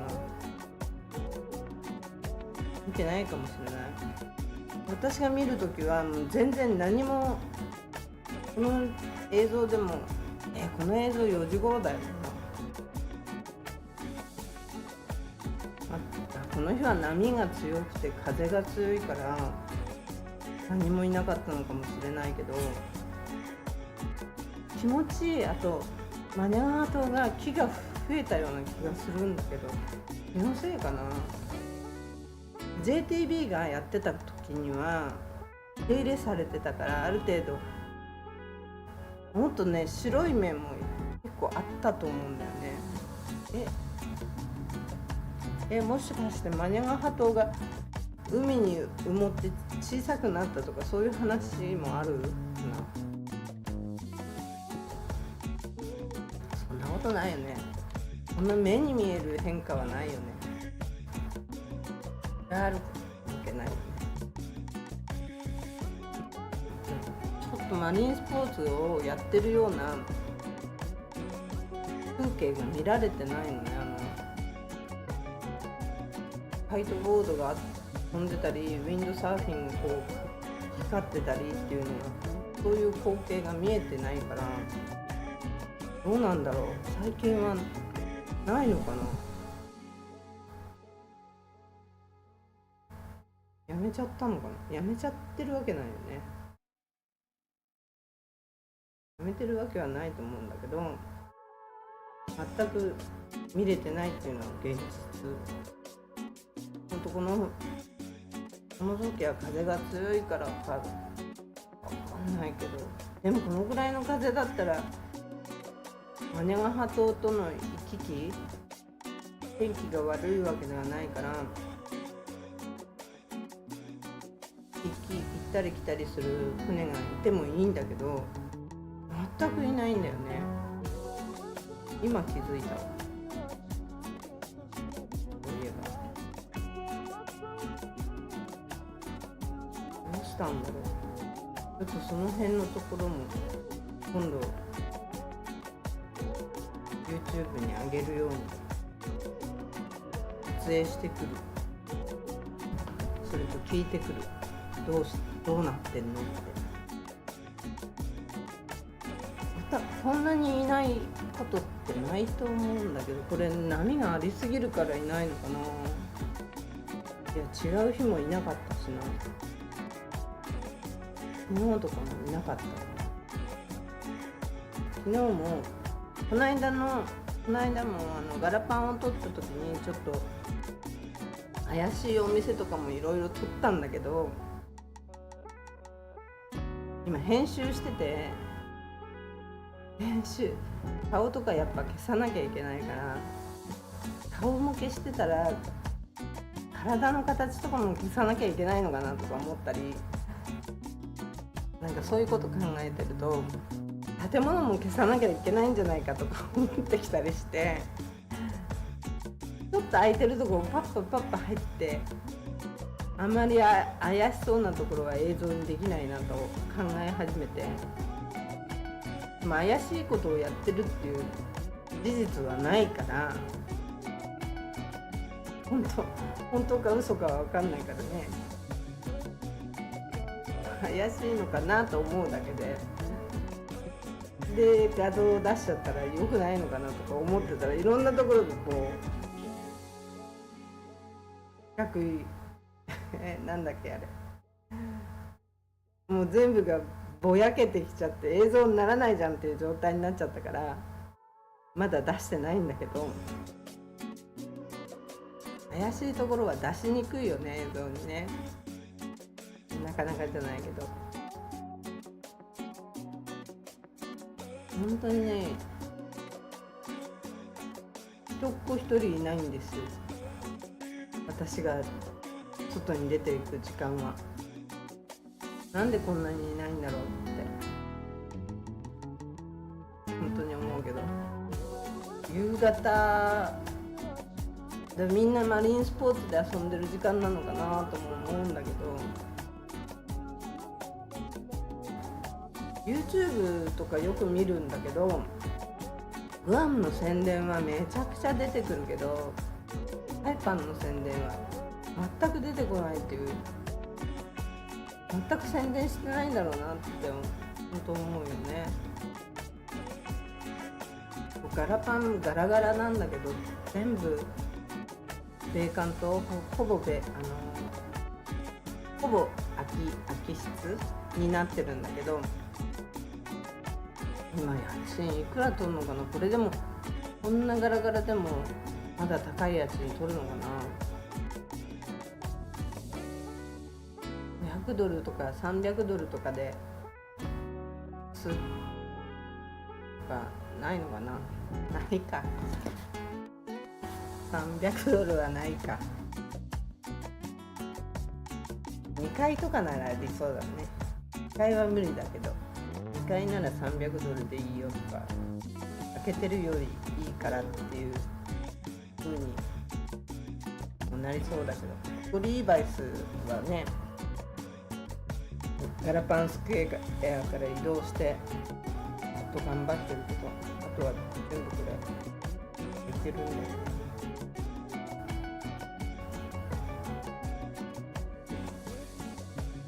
最近のガラパンの平均家賃がわからないからあれなんだけど、ね、$2000、$3000、普通それで安いっていう状態のところが多かったから、昔は。今はその昔に戻ったかもしれない。その昔は1000ドルぐらいとかで借りれるところが多かったんだけど、それより安く、あの頃は1000ドルでもやっぱ観光客の人がいっぱい来てたから、日本人がいっぱい来てたから、あの時代はまだ韓国人が少なくて、中国人も少なくて、日本人だらけだったからね。やっぱりそういう中国が今経済大国になっちゃってるから、そういう経済大国で発展してるっていうか、発展途上国じゃなくても発展してるところの人たちはどんどんエッジ系のお店とかにもいなくなってきちゃったよね。だからそういう人種の入れ替わりっていうのが経済がすごいわかるよね。ロシアがバーンって石油が出ちゃったって言ってもう潤った時、ロシア人なんか消えちゃったからね、一瞬にして。みんな国に帰ってロシアで稼いだ方が心情的にもいいっていう感じで戻っていくでしょ。中国も今そういう状態でもあるんだと思う。まあドルが高いっていう面ではちょっとドルの方が有利なんだけど、まあ、大変な思いしてまでサイパンでっていうかサイパンで働く必要性がなくなっちゃってるから、そういう人種が消えていったんだよね。で、いつだったっけな、まだお店があった頃だから10年くらい前にはなるけど、日本人の子がそういう系に働いてるって3人ぐらい来てたからね。H 系の日本人のお客さんもサイパンまで来て、そういうところに行って日本人出てきたらびっくりしちゃうよね。ちょっと違う外国人の人を求めてきたのに日本人なのっていうことになってちょっとびっくりしちゃうと思うんだけど、そういう人も聞かないし、聞かないっていうか外に出てないからわからない状態だけなのかもしれないけど、今回うろうろして聞けたのは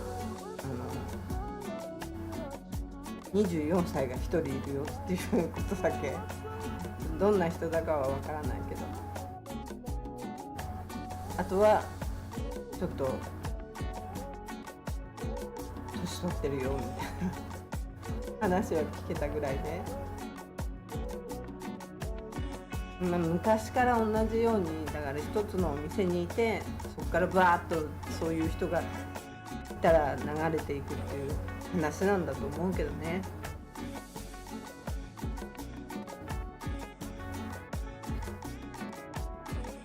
サイパンもとにかくもっと安全になってくんないとね。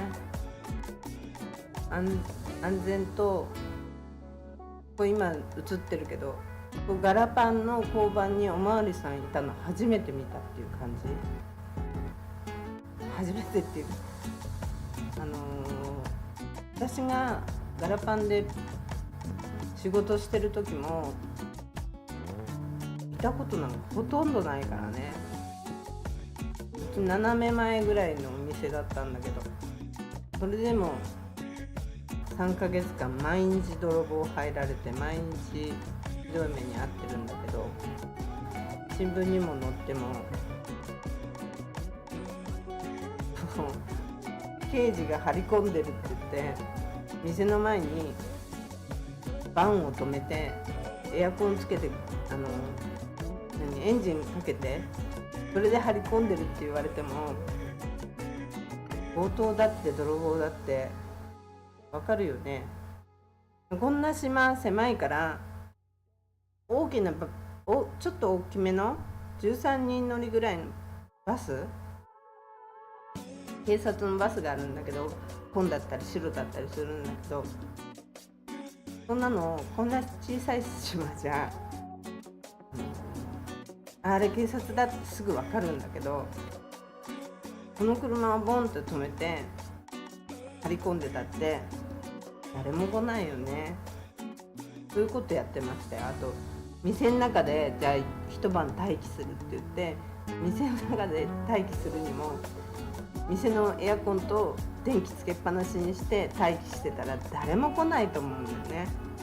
私がいたって来ないと思うんだけど、分かんないけど、そういうやり方してましたね。絶対捕まえる気ないねこいつらと思って。で次の日に「電気つけてたの?」って言ったら「何が悪い?」って言われたからね。何が悪いって言われちゃったら電気代の無駄なだけなんだけどと思ったけど、あ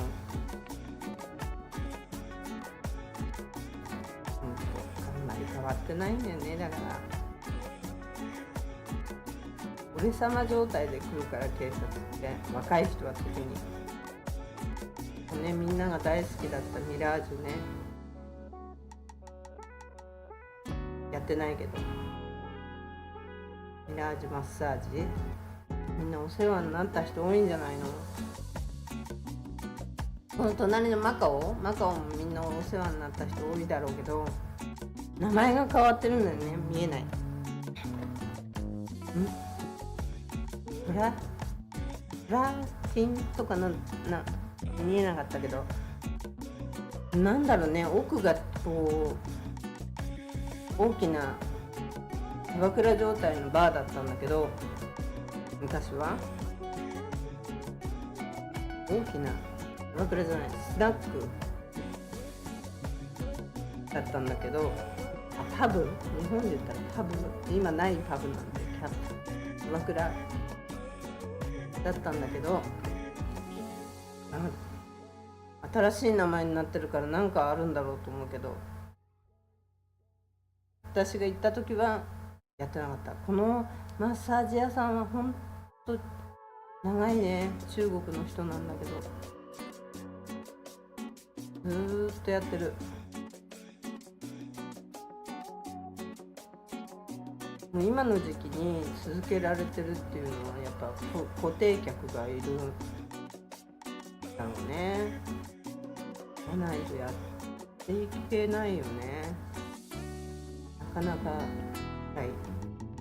もう本当に人がいないから、ローカル相手に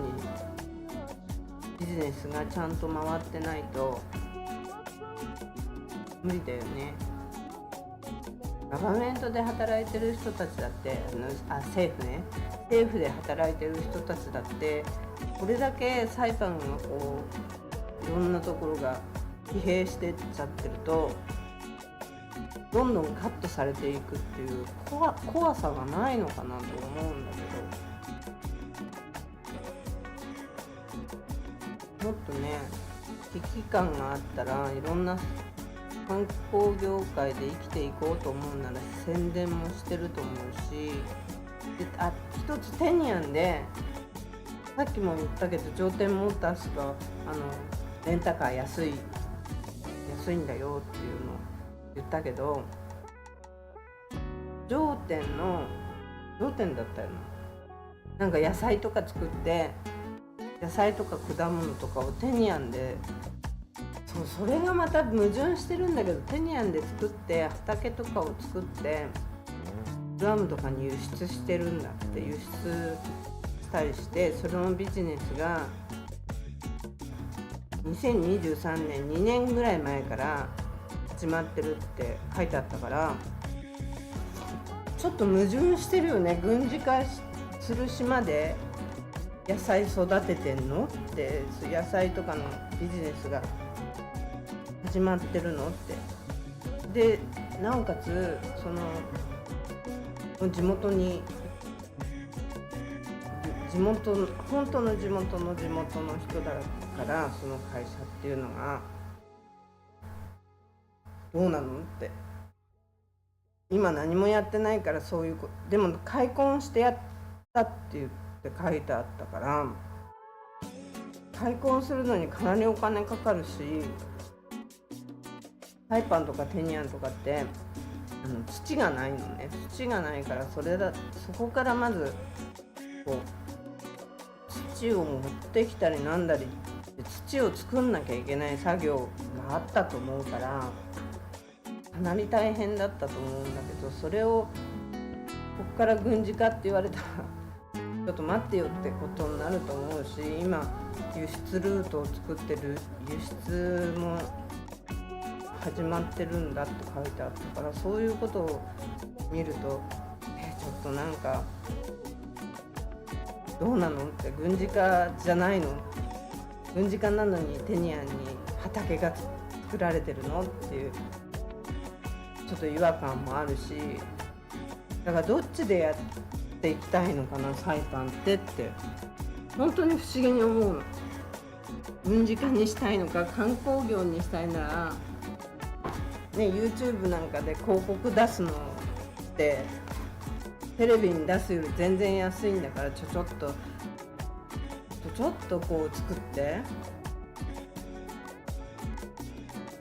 サイパンのいいことだけを言ってこうコマーシャル出していけばいいだけの話だから、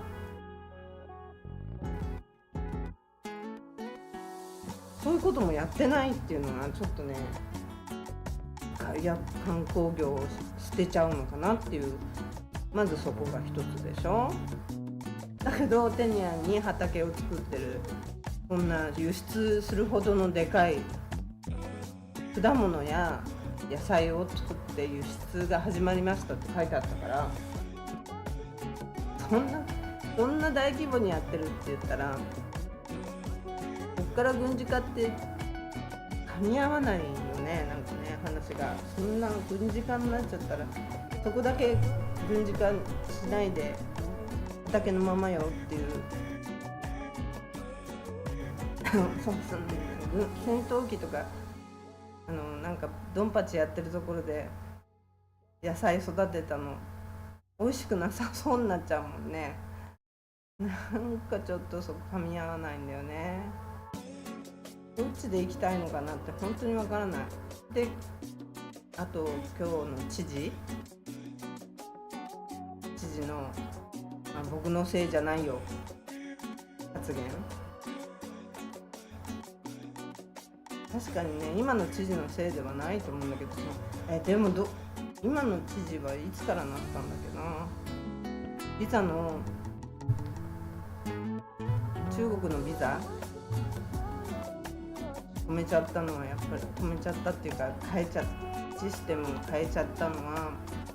サイパン政府にも権限があるって書いてある。もう過去の新聞をちょっといろいろ調べたんだけど、サイパン政府にも権限があるって書いてあったんで、だからそんなに莫大になんか大きな権力なんだなって思ったんだけど、どっちで進みたいのか本当全くわからないから、軍事化なのか観光業なのか。観光業にしてはね、綺麗なイメージを保ってないから、今もう毎日泥棒だの殺人だのっていうニュースだらけだから、こんな治安悪いのに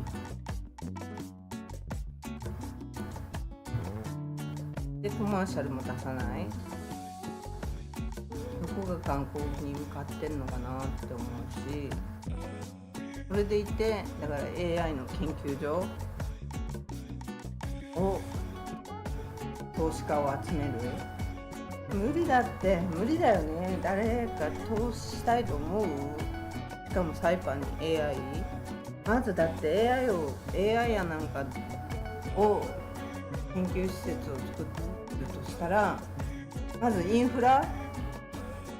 に金かけなきゃならないし、そっちをね、そっちの AI の研究のやつをやっていくとしたら、もうサイパン軍事化なのかなって思うんだよね。軍事化にはインフラがまず大切だし、そっちをガンガン直していくにはやっぱアメリカの軍事を入れないと、そうすると入れるとインフラがバンバン良くなっていくから、もちろんインターネットも良くなっていくし、そうすると AI のそういうのも呼びやすくなるのかなと思うから、どっちにしてもかなり先の話だよね。今すぐなんとかっていうことでは両方ともないと思うんだけど、今すぐじゃあ3ヶ月後に変わりますよ、1年後に変わりますよっていう話じゃないんだよね。また消えちゃった。もう画面をどうやったらずっとつないでおけるの？これメディアって何？間違えた。意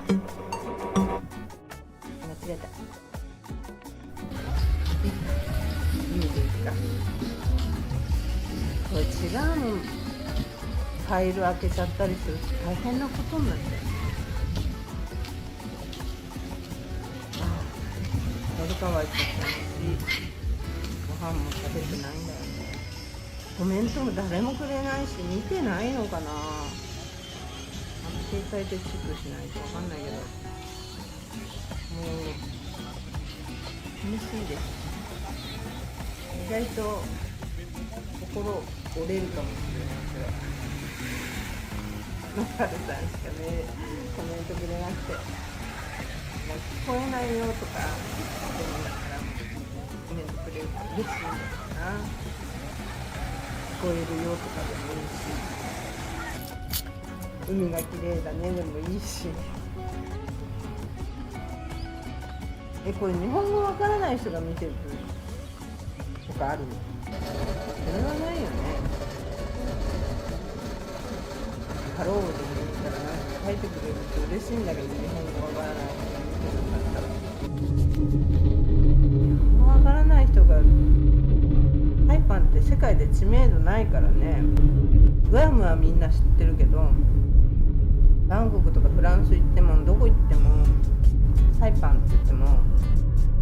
何のこっちゃっていう顔されるからね。でだいたいヨーロッパとか回るとサイパンは地図にないから、だいたいグアムもないことが多い。サイパンはまずない。点にもなってないことが多い。世界地図にサイパンはないんですね。日本の人は意外と知ってるけど、サイパンって島があること、日本人以外、中国の人だってサイパンはあんまり知らなかったんじゃないかな。韓国の人は知ってる人多いかもしれないけど、今の時代は中国の人も韓国の人も知ってるけど、いまだにヨーロッパの人もアメリカ本土の人、政府で働いてる人さえいまだに、サイパンのことは本土に働いてる人知らないですよ。サイパンに仕事で来るとなったら調べるとか、病院の先生なんかも言ってますよ。サイパンってなんだろう、サイパンってなんだろうって言ってましたね。なんだろうと思ったで来ることになったから調べてみたとか、なんかそういう選択肢があったから、それがどんな島なのか、どんなところなのか、そこに行ってもいいよって言われたから来ただけとか、そういう類の人が多くて、これマイク入ってるよね、入ってる。でさ、赤いマークついてたから入ってないのかと思った。またもうね、これ練習画面とかね OBS 作ってくれるといいよね。どうやってみんな練習してんだろう。これ今頑張って話してるけど、結局自分の配信を見返すっていうのはストレスになるので見返さないんだよね。あんまり1回目とか2回目は見返してたんだけど、すんごいストレスになっちゃって、何喋ってんだろうこのれとか、後で見返すと声ガラガラじゃんとか、今も声ガラガラ、ちょっと待ってください、声ガラガラじゃんとか、そういうの見てると、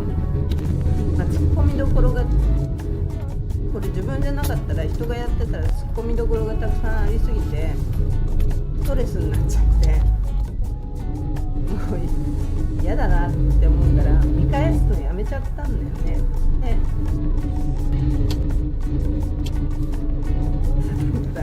でこうなんか練習場みたいのがあればいいなとすごく思うんだけど、ないんだよね。 OBS の練習の仕方とかないのかなって本当に思う。明日ももし、あの動画編集したのがちょっとやばい映像だらけになっちゃった、なんかモザイクだらけになっちゃったから面白くないんだよね。なんか作ってたらここもやばいかなこれもやばいかなと思ってるうちにモザイクだらけになっちゃったから、ちょっとなんなので、